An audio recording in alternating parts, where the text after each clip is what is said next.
번째 이슈는 바로 커버 윈도우 이슈예요. 가장 핫한 부분이죠. 예를 들자면 이렇게 표현할 수 있을 것 같아요. CPI냐 UTG냐 그것이 문제로다. 누가 알까? 개인적으로 고민도 많이 하고 있는데 일단 현재 스마트폰은 강화 유리가 많이 쓰이고 있거든요. 바탕 그 스마트폰 맨 위에 필름에. 근데 얘는 접히지를 않아서 접히는 필름 형태인 CPI가 있고요. 접히는 유리 형태인 UTG가 있습니다. 일단은 CPI가 먼저 기술이 개발이 돼서 채용이 되고 있어요. 갤럭시 폴드가 올해 출시된 거에는 일본의 스미모토 거 CPI가 출시가 됐습니다. 우리나라 관련 업체로는 저는 개인적으로 코오롱 인더가 가장 무난하지 않을까 생각을 하고 있어요.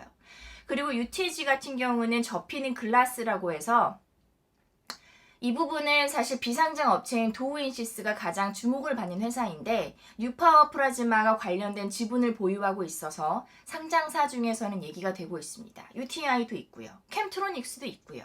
최근에는 캠트로닉스가 가장 또 강한 흐름을 보여주고 있습니다.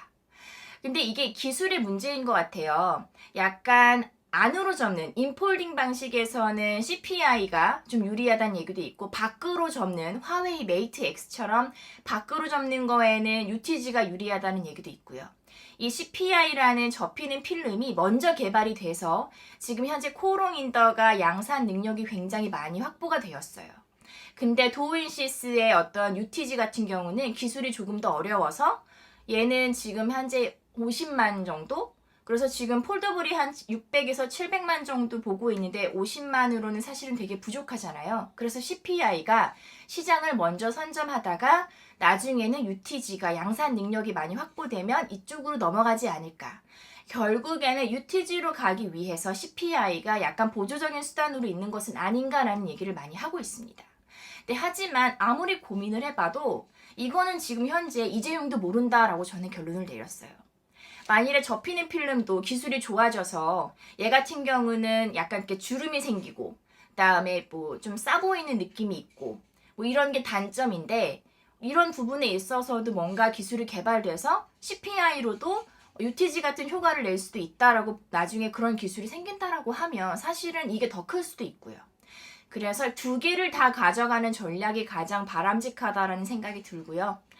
CPI에서는 코오롱 인더가 가장 무난하다라고 보고 있고 UTG에서는 시장이 좋으니까 캠트로닉스 같이 조금 센 업체를 보시는 게 낫지 않을까 생각을 하고 있습니다. 기술이 어느 정도로 발전하면서 어떤 부분이 또 애플에서 채택이 될지 이 부분은 아직까지는 아무도 모르고 있다라고 보시면 좋을 것 같아요. 그리고 세 번째로 핫한 부분이 바로 힌지 쪽이죠. 힌지. 폴드에서 가장 중요한 게 이렇게 접히는 부분이잖아요. 힌지는 사실은 경첩이라고 해서 옛날에 우리가 애니콜 같은 거 쓸 때 이렇게 막 폴더를 접었잖아요. 그때 그 접히는 부분이라고 보시면 돼요. KH바텍이 갤럭시 폴드에 단독으로 공급을 했고요. 최근에는 뭐 파인테크닉스도 같이 많이 이슈가 되고 있고 이런 업체들에 대해서는 사실은 뭐 주가 조정 받을 때마다 매수하는 게 가장 낫지 않을까라는 생각으로 저도 저번 영상에서 KH바텍 조금 떨어지면 사고 싶다라고 얘기를 드려서 그때 아마 떨어져서 저도 KH바텍과 파인테크닉스를 조금 더 매수를 해 놓았습니다. 계속해서 보유를 하고 있는데 일단 힌지 같은 경우는 많이 접힐수록 좋은 거죠. 갤럭시 폴드가 세로로 접혔어요. 근데 올해 2월 달에 출시된 크램쉘이라고 하는 모델에서는 가로로 접힌대요. 그럼 힌지의 부분이 조금 줄어들어서 약간 실적이 조금은 예상보다는 저번만큼은 못할 수도 있다. 하지만 판매량이 늘어난다면 오케이. 이렇게 보시면 좋고요. 2번 접힌다. 그럼 힌지가 2배 더 필요하다. 이런 식으로 보시면 좋을 것 같습니다. 그 다음에 또 많이 보는 부분이 이제 마지막으로 저는 배터리를 꼽았어요. 왜냐하면 5G나 폴더블 같은 경우 멀티태스킹, 스트리밍 게임 이런 걸 할 때 가장 중요한 게 또 배터리 부분이잖아요. 그러니까 배터리는 크기가 굉장히 크기 때문에 이 부분 때문에 사실 스마트폰의 다른 부품들이 더 기술 발전이 돼서 작아졌거든요. 지금까지는. 근데 이 배터리도 5G와 폴더블을 생각한다면 30% 정도는 용량이 최소한 늘어나야 한다고 합니다. 그럼 어떤 식으로 배터리가 늘어날 수 있을까? 가장 무식한 첫 번째 방법은 그냥 배터리의 크기가 커지면 돼요. 근데 약간 스마트폰의 크기를 생각한다면 제한된 크기에서 노트북도 아닌데 배터리를 무작정 크게 할 수가 없잖아요. 그래서 두 번째 스마트한 방법으로는 에너지의 밀도를 높이는 거죠.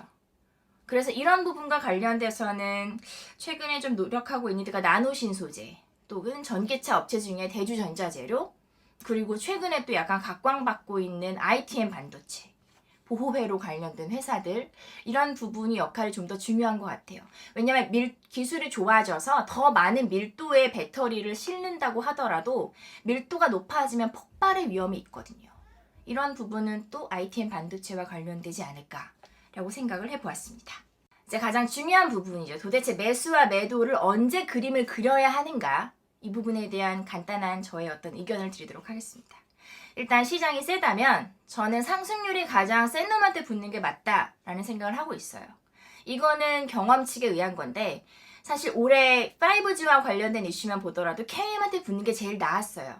KM이 너무 많이 올라가지고 나는 다른 종목한테 붙을래 라고 하신 분들은 아마 후회하셨을 것 같아요. 가장 센 놈한테 붙는 게 좋다. 종목 선택의 기본적인 부분은 그게 편안하다라는 의견을 드리고 싶고요. 일단 매수와 매도는 긴 그림을 한번 봐야 돼요. 도대체 이게 지금까지 올랐는데 아직까지 더 남은 기대감이 있는 것인가에 대한 확인이 필요하거든요. 그렇다면 일단 매수 같은 경우는 뭐 단기적인 가격 조정이 있을 때 가장 센 놈을 위주로 선택을 하시는 게 좋다라는 의견 드렸고, 매도와 관련돼서는 제가 예전 영상에서 말씀드렸는데 이렇게 일정을 어떤 그려볼 때는 어떤 이벤트나 숫자, 날짜 이런 걸 위주로 고민하시는 게 제일 좋아요.